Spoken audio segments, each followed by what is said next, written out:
కేంద్రంతో మంచి సంబంధాలు కొనసాగిస్తామన్నారు రేవంత్ రెడ్డి. రాష్ట్రంలోని పలు సమస్యలపై విన్నవించేందుకు ఢిల్లీలో ప్రధాని మోదీ అమిత్ షాతో భేటీ అయ్యారు.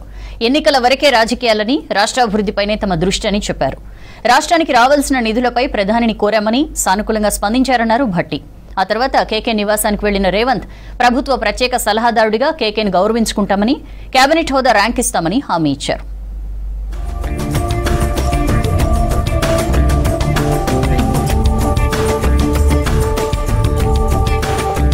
పీసీసీ చీఫ్ కేబినెట్ విస్తరణ అంశాలపై హైకమాండ్దే తుది నిర్ణయమన్నారు సీఎం రేవంత్ రెడ్డి. ఢిల్లీ పర్యటనలో ఉన్న ముఖ్యమంత్రి ప్రధాని నరేంద్ర మోదీ కేంద్ర హోంశాఖ మంత్రి అమిత్ షాతో భేటీ అయ్యారు. రాష్ట్రానికి సంబంధించిన పలు అంశాలపై మోదీకి వినతి పత్రం అందజేశారు. ఎన్నికల వరకే రాజకీయాలన్న రేవంత్ ప్రస్తుతం తమ దృష్టంతా అభివృద్ధిపైనే ఉందన్నారు. త్వరలో కేబినెట్ విస్తరణ ఉంటుందని చెప్పారు. పీసీసీ అధ్యక్షుడిని నియామకం జరగాలి, మంత్రివర్గ విస్తరణ జరగాలని ఏఐసీసీ అధ్యక్షుడికి విజ్ఞప్తి చేసినాం. వాళ్ళ పరిశీలనలో ఉందని చెప్పినాం. ఇప్పుడు కూడా వాళ్ళ పరిశీలనలో ఉంది. ప్రతిపక్షాలపై మరోసారి తీవ్రస్థాయిలో ఫైర్ అయ్యారు రేవంత్ రెడ్డి. రాష్ట్రంలో బీఆర్ఎస్ అధ్యాయం ముగిసిందని చెప్పారు. ఆ పార్టీది గతమేనని, ప్రస్తుతం లేదన్నారు. పార్టీ ఫిరాయింపులను బీజేపీ నేతలు ఆనాడు ఎందుకు ఖండించలేదన్నారు రేవంత్. 11 రాష్ట్రాలలో ఫిరాయింపులను ప్రోత్సహించిన బీజేపీ ప్రభుత్వాలను కూల్చింది వాస్తవం కాదా అని ప్రశ్నించారు. బీఆర్ఎస్ ఎక్కడుందో ఇప్పుడు టార్చ్ లైట్ వేసి ఎత్కాల్చింది కదా. ఏడుంది బీఆర్ఎస్? సింగిల్ సీటు కూడా పార్లమెంట్లో లేదు. పార్టీ పుట్టినప్పటి నుంచి 25 సంవత్సరాలలో ఇంత దీనావస్థ ఎప్పుడూ లేదు. ఇప్పుడు ప్రజలు కాదు, కేసీఆర్ కూడా బీఆర్ఎస్ ఏడుందని టార్చ్ లైట్ వేసి ఎత్తుకోవాల్సిన పరిస్థితి వచ్చింది. భారతీయ జనతా పార్టీ నాయకులు ఎవరైనా మాట్లాడే ముందు వాళ్ళ పార్టీ యొక్క దీనావస్థ దాన్ని పరిగణలోకి తీసుకొని మాట్లాడితే బాగుంటుంది. రెండవది, భారతీయ జనతా పార్టీ నుంచి కానీ బీఆర్ఎస్ నుంచి కానీ ఇంతకు మించి తెలంగాణ ప్రజలు ఏం ఆశిస్తలేరు. ఎందుకనంటే వాళ్ళ ఆలోచన, వాళ్ళ అక్కస అనేది ప్రజలందరికీ తెలుసు.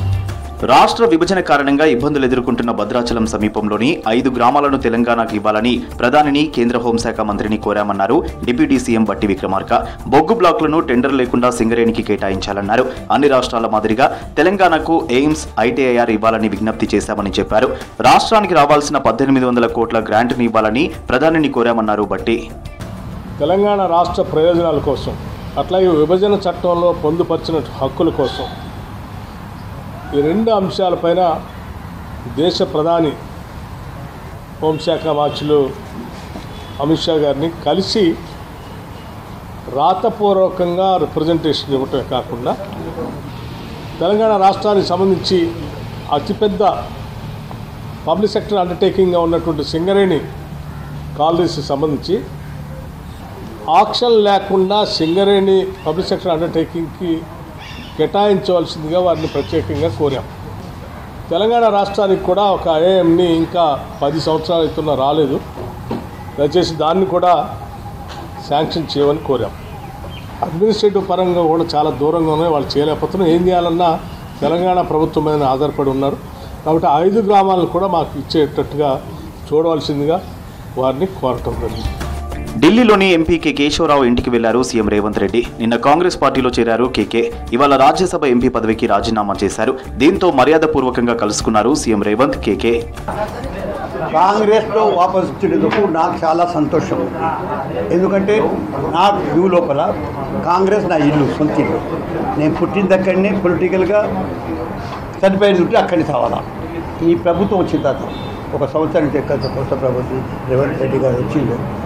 దాంతో కూడా ఒక డెమోక్రటిక్ ఎయిర్ మనం ఊపిరి తీసుకున్నాము అనేటి ఈ అభిప్రాయం కూడా వచ్చింది.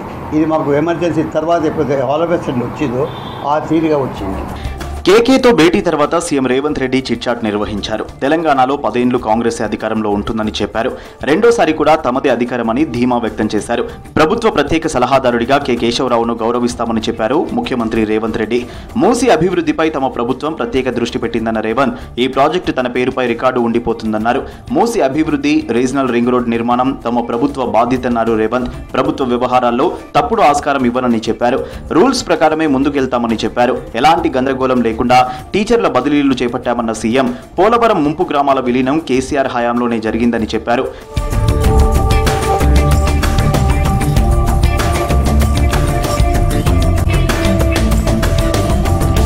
హైదరాబాద్ రియల్ ఎస్టేట్ పై సీఎం రేవంత్ రెడ్డి ఆసక్తికర ట్వీట్ చేశారు. రియల్ రంగం కేవలం 6 నెలల్లో 40% వృద్ధి సాధించిందన్నారు. డొమెస్టిక్, గ్లోబల్ ఆఫీస్, స్పేస్ రంగాల్లో అనూహ్యంగా డిమాండ్ పెరిగిందన్నారు సీఎం. ప్రభుత్వం పనిచేస్తే మంచి ఫలితాలు వస్తాయని చెప్పారు. రాబోయే కొన్నేళ్లలో హైదరాబాద్ను పునర్నిర్మిస్తామన్నారు రేవంత్ రెడ్డి.